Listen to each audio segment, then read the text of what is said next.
the name of David Sutherland.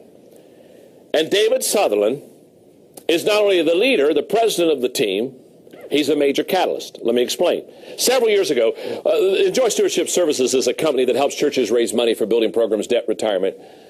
And we have a goal. Within a couple of years, we will in 1 year raise over $1 billion for local congregations. So we've God's blessed us, and it's just a wonderful, wonderful experience. Okay, but back way way back 6 years ago, when this company was just being started and Dave was ahead of it, if we did 30 churches a year, we were excited. And I'll never forget, in December, the 1st of December, I was going through the office one day, and I saw his wife, Roxine, and I said, Roxine, where's Dave? I haven't seen him for a couple of days. Oh, she said, John, she said, he's on the road. I said, what's he doing? And she said, well, he has this goal. He's of how many organizations he wants to help raise money this year. He has this goal, this number. And she said, he's short of the goal. And so she said a couple of days ago he left, and he said, Roxine, I haven't met my goal yet. I'll come home when I've met my goal. So she said, I don't know, 2 days, 2 weeks, who knows? But she said, here's what I want you to know. She said, I've lived with him now, she said, for several years. She said, here's what when he comes home, he will have hit his goal. That's a catalyst. A person that is going to make it happen. So let me give you the characteristics of a catalyst. There are 9 of them. Number 1, intuitive. In other words, they sense things that others do not sense that makes the team successful. There's an intuitiveness about them. By the way, the best leaders, the natural leaders, the, quote, born leaders, have an intuitiveness within them. In fact, the one law of the 21 irrefutable laws of leadership, the one law that separates the natural-born gifted leader from the non-natural born gifted leader is the law of intuitiveness. Intuitiveness comes with natural leadership skills. So they sense things that others do not sense. Secondly, they're communicators. They say things that others do not say that makes the team successful. And again, Winston Churchill is such a hero of mine and such a great leader. In the days when Nazi Germany was beginning to invade the other European countries, the present Prime Minister of England said there's no need to worry, he'll never come to England. Winston Churchill was the only voice that said we need to worry, we need to be concerned. This man won't stop. He's going to conquer England if we don't do something. And what is that? That's a catalytic call. That's a catalytic communicator who when everybody else is saying one thing says, no, you don't understand. This is the way we got to go. This is what we got to do. This is what I want you to see. They're communicators that say things that others do not say. Again, always to make the team successful. Notice this. You'll see on every phrase, always to make the team successful. I'm not saying they say things others do not say. I know all kinds of people say things others do not say, and there's nothing catalytic about them. Some of them are just downright complainers. So just because you see, don't say, well, I say things different than everybody, I must be a catalyst. No, you may be obnoxious. You understand? You say things that others do not say to make the team successful. You sense things that others do not sense to make the team successful. The third characteristic of a catalyst leader is they are initiators. They do things that others do not do that makes the team successful. They initiate. You don't have to tell them. They're already there. In fact, I've always said, you show me a person that can initiate and you show me a person that can close. And you've got the bookends of success right there. But catalytic people are initiators. Number 4, they're passionate. They feel things that others do not feel. Again, that makes the team successful. They're passionate. They're like David facing Goliath, looking at the rest of the army of Israel and says, is there not a cause? I mean, he can't understand it. Why aren't you charging the big boy? Why they aren't charging the big boy? Because they think the big boy's going to hurt him. Hello. You see, they saw the big boy and they said, he's so big he's going to hurt us. David saw the big boy and said, he's so big I can't miss. Passion. Catalytic Leaders on a team are passionate. Number 5, they're creative. They think things that others do not think that makes the team successful. They're not boxy people. They have no lines. They jump over acceptable norms to get the job done. I mean, they're again, what are they? They are make it happen people. They're catalytic. Number 6, they are givers. They give things that others do not give. That makes the team successful. They are second mile people. Not first mile people. Second mile people. My friend Zig Ziglar said, get on the second mile road because he says there's less traffic there. How true that is. They're givers. They do their part, quote, and then some. Number 7, they're responsible.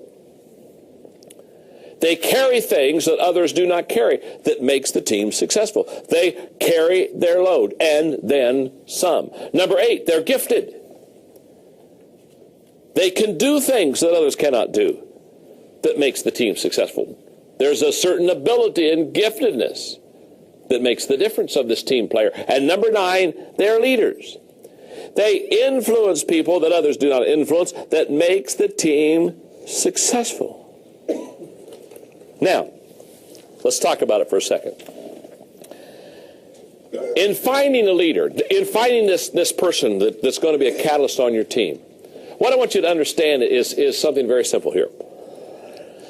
When people ask me to help them get a picture of a leader, one of the first things I share with them about leaders is leaders have the ability to make things happen. That's a fact. Leaders make things happen. In fact, let me put it this way. If you cannot make things happen for yourself, you can't make things happen for others. So the first thing you do when you're looking for a leader is look for somebody who can make things happen. Because if they have the ability to produce, if they have the ability to bring home the bacon, hello? Instead of belch out the bologna? If they can bring it home, if they can do it for themselves, there's a high probability they can do it for others. If you can't do it for yourself, you probably can't do it for others. So catalysts on team, they're going to somehow find a way to get you over the top. A few weeks ago, I was in London, and when I was in London, I was with 3 wonderful friends, Andy Steimer, Tim Elmore, and Dan Ryland. Now, Tim and Dan were with me because for 20 years they've been on my team. So 20 years ago we started the journey together, so I said, guys, let's go to London for a week and let's do stuff we like to do. Let's do a little C.S. Lewis study. Let's do some John Wesley stuff. Let's go do some shows. And we had an incredible time. But Dan Ryland is a Beatles fan. So we went to a play of the Beatles, which he loved. It was good. It was a good play. But then on the highlight was the last Saturday morning before we were all to take off to go back to the States. Dan said, what we need to do is we've got to go to Abbey Road. And we've got to go, the picture, where the Beatles are crossing the street at Abbey Road. He said, we have got to take this picture at Abbey Road. And I said, yeah, because I love Beatles. So I said, yeah, you're right. We got to go to Abbey Road. And I just volunteered. I said, I'll be the guy that takes the shoes off. You know what I mean? I'll be the barefoot guy. And so we got a taxi cab because our wives want to go. So we got a couple taxi cabs. And so we pull up to Abbey Road.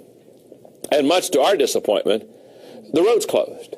And there's a big truck out there, with the big ladders on it. And there are cones out over the road and huge sign says road closed. And our cab driver, he pulls up, goes slow, and he says, I'm so sorry. He said, the road's closed. And he started to pull away. I said, stop. Stop. I said, don't go. He said, the road's closed. I said, you don't understand. I said, I think we can make this happen. So I got him to pull over. Now, on the way over, the cab driver told us the whole time we were going over, he kept saying to us, he said, now, guys, I don't want to disappoint you, but he said, this is a pretty popular place. And he said, a whole bunch of people will be here, and usually you have to stand in line, and everybody's got their cameras, and everybody's doing their little job of going across the street, the whole deal. And so he said, I'm not trying to discourage you, but he said, this may be a long wait. Well, it says road closed. There is no weight. So I said, pull the thing over. So we all get out, and the guys are kind of looking at me and says, guys, hang on. And I go over to the workers of the road, the guys over there that put out all the cones, and we're, basically doing what the workers of the road do, standing at the side of the road.